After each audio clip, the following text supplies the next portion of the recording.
I have a ball to go to in about 3 weeks' time and I need to make a dress. And you may be asking yourself, why do you need another dress? You're clearly wearing a ball gown right now. Well, I made this dress about 2 years ago and even though technically it would work, you might notice that there are some fit issues with the bodice, namely some gaping at the neckline and some weird folds in the bodice seams. And while those would be relatively easy to fix, and I will certainly go in and fix this bodice to make it fit properly, I decided that for this ball I wanted something a little bit more magical than just a plain satin dress. So I ordered about 8 meters of glittery tulle, and we're going to create an overlay for this dress and a new bodice with a slightly more interesting cut. This will be a great opportunity to live out some major princess or fairy fantasies, because obviously with a modern ball gown you do have a little bit more leeway than my usual historical projects do. So without any further ado, let's get started. And I probably better get changed as well. Alright, I'm back in normal clothes, and as I said, I've got some satin remnants to make the new bodice from, and I've also got 8 meters of this sparkly, glittery purple tulle. I initially wanted to go for a lilac tulle overlay, but since that was sold out, I tested a swatch against different tulle and then decided on a purple sparkle. Now the only problem is that this tulle sheds glitter quite a lot, so to keep the mess to a minimum I'll be cutting out everything in the garden outside, and that unfortunately also means that everybody I'll get in contact with in this dress will end up looking like a Christmas tree. But that can't be helped. So this purple tulle is giving me major Disney princess vibes, and I have a couple of inspiration pictures from Instagram which I'll put on the screen now so you can have a look. This dress here is pretty much the exact dress that I want to make. Obviously it will look a little bit different with the lilac underskirt. This is sort of the mood board for the dress. In my mind it looks a little bit like a frosty, glittery Princess of the Night sort of situation. So let's see how that will play out, but at any rate I'm super excited for this dress and I can't wait to get started. As always, because it takes up the most amount of fabric, I'll be getting my skirt ready first. My underskirt is going to be the lilac half circle skirt from the other dress. And so from the tulle I want to create a full circle skirt to go over top of that, and I'll cut out the waist to be about twice my waist circumference so that I have some room for gathering up there as well to add some extra volume. I started by trying to cut out my tulle on this table here, but that didn't work out that well, so I ended up cutting out my fabric on the grass, which thanks to the tulle being so light worked really well, and I ended up cutting out 2 half circle skirts. And I cut out a waist that was twice as wide as my actual waist is, since I wanted to gather the skirt.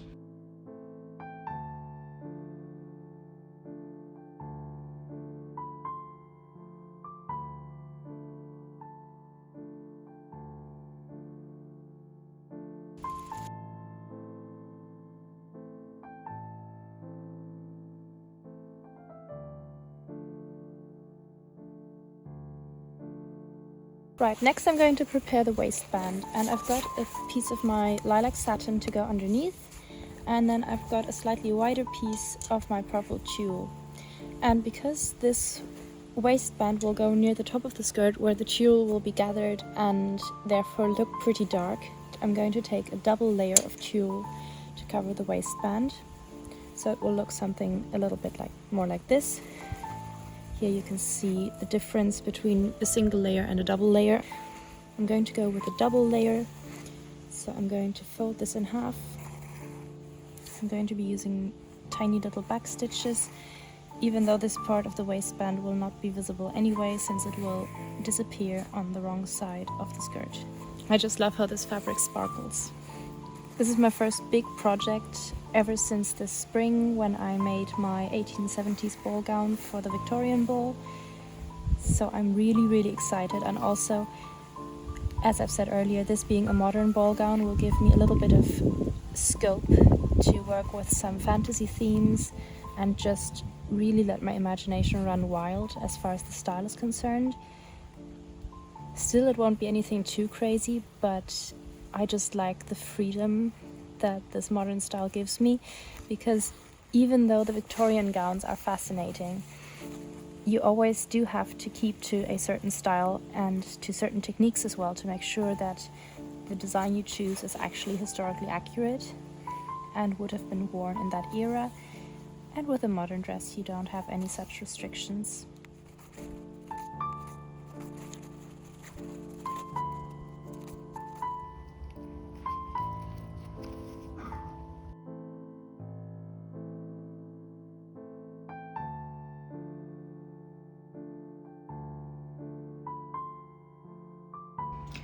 Once I had attached the waistband to the skirt, I then moved on to the bodice. And what you see here is actually my second attempt at a bodice, since the first one didn't really work out. But I'm going to start with the back of the bodice, and I'm covering each of those with 2 layers of tulle to get that dark effect.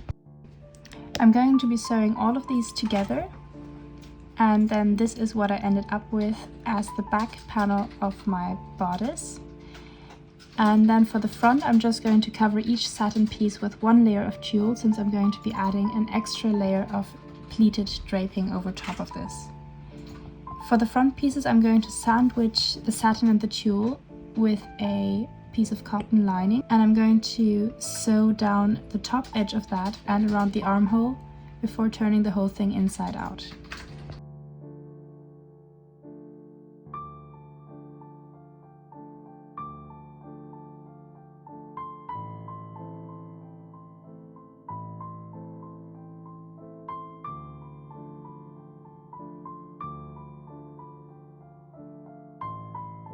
I also created a lining for the back piece of the bodice, but at this point I had run out of lilac fabric, so basically the whole bodice construction process was a pretty chaotic mess.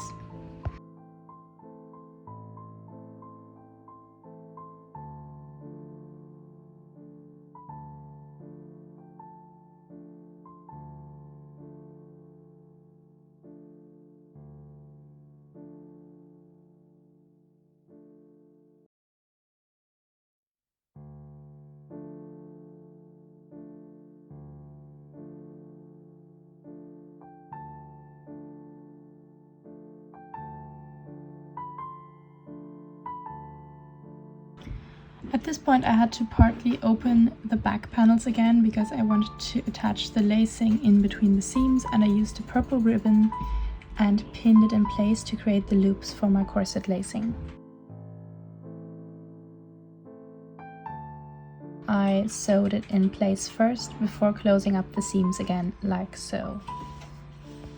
Then there was another change of plan because I realized with the sort of off-the-shoulder design that I was going for, there was no way I could have a full-length bodice.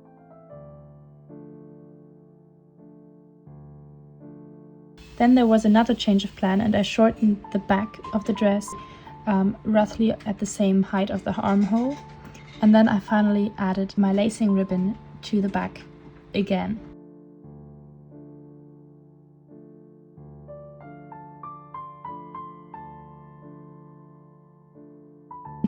I did a few quick try-ons to see what it would look like. This is how far I've gotten with the bodice so far.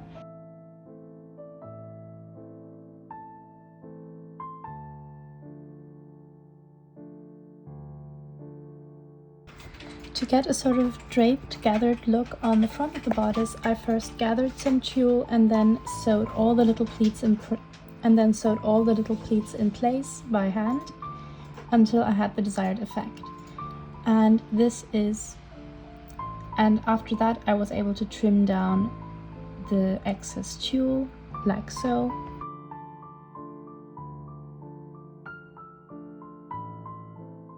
As you can see, I only partly covered one side because that would disappear underneath the wrap bodice coming over from the other side.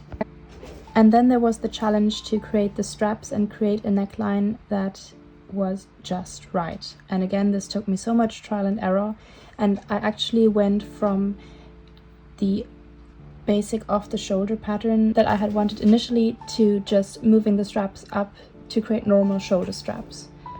For the straps, I took a strip of tulle and gathered it, and then created a little puffy neckline like so. And this dress from the movie The Tourist was actually a huge help to me because I suddenly realized what I had been doing wrong with the tulle overlay. Still, I then changed my mind again and converted the off-the-shoulder straps to normal straps.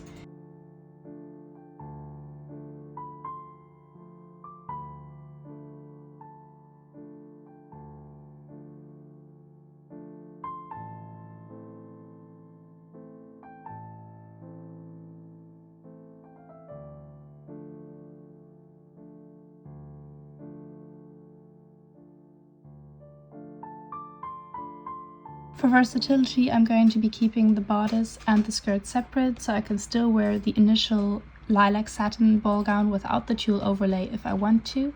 So now the dress is finished.